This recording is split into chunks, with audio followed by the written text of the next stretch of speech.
থাকবে, ঠিক আছে?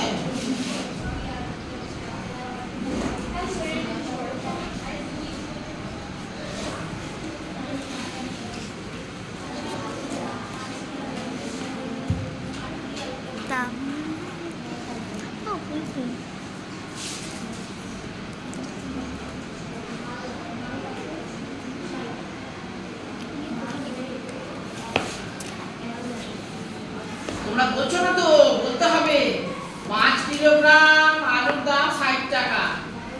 হ্যাঁ, খুব সুন্দর হয়েছে লেখা, একদম পরিষ্কার ভাবে বোঝা যাচ্ছে। করো করো করো। হ্যাঁ, এবার মুখে বলে বলে করো।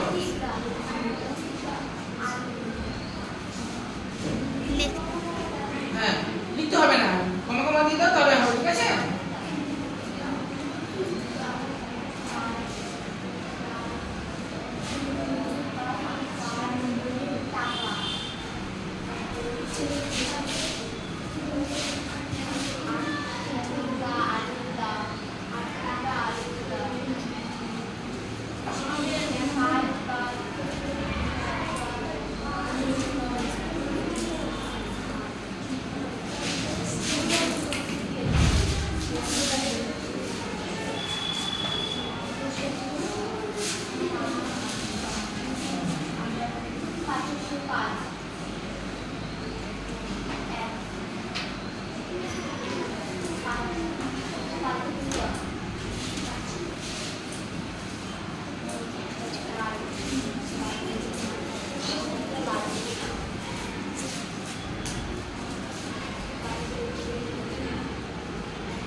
সুন্দর হচ্ছে, উত্তর কথাটা দেখুন তো, মনে হচ্ছে দেখো দাও।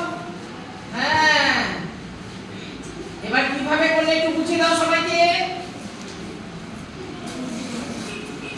এখন অঙ্কটা একবার পড়ো, পড়ে নিয়ে এবার বোঝাও। তুমি পড়ো আর ও বোঝাবে। আচ্ছা, আগে অঙ্কটা পড়ে নাও, অঙ্কটা জোরে পড়বে। এই যে এদিকে, হ্যাঁ এদিকে তাকে। 5 কিলো আলুর দাম 60 টাকা। 8 কিলো আলুর দাম কত? 5 কিলো আলুর দাম 60 টাকা। 60 টাকা, তারপরে এদিকে 1 দিয়ে যেখানে লেখা ছিল কমা কমা দিয়ে ইয়ে করছি, তারপরে এদিকে 60 বাই 5 লিখছি, তারপরে এদিকে 8 দিয়ে আবার ইয়ে দিয়া 60 বাই 8 যে বাই দিয়ে 5 লিখছি, তারপরে এদিকে 5 দিয়ে 60 কে ভাগ করে 60 দিয়ে 5 দিয়ে 60 কে ভাগ করে কত বেরিয়েছে? 12 বেরিয়েছে। হ্যাঁ, 12 দিয়ে 8 কে গুণ করে 96 বেরিয়েছে। 96, তারপর 96 টাকা, তারপরে 8 কিলো আলুর দাম 96। এই অঙ্ক ঠিক করতে পেরেছে? হ্যাঁ। তাহলে বোঝা যাচ্ছে যে আমি তোমাদেরকে ভালো করে বোঝাতে পারছি, তাই তো? এই কারো বুঝতে অসুবিধা আছে? যদি অসুবিধা থাকে জিজ্ঞাসা করো ওকে, ওরা দুজনে। এরপরে অন্য দুজনকে ডাকবো। ওদের দুজন হয়ে গেছে, এবার অন্য কারো কে ডাকতে হবে। এই অঙ্ক নিয়ে কারো কোনো সমস্যা আছে?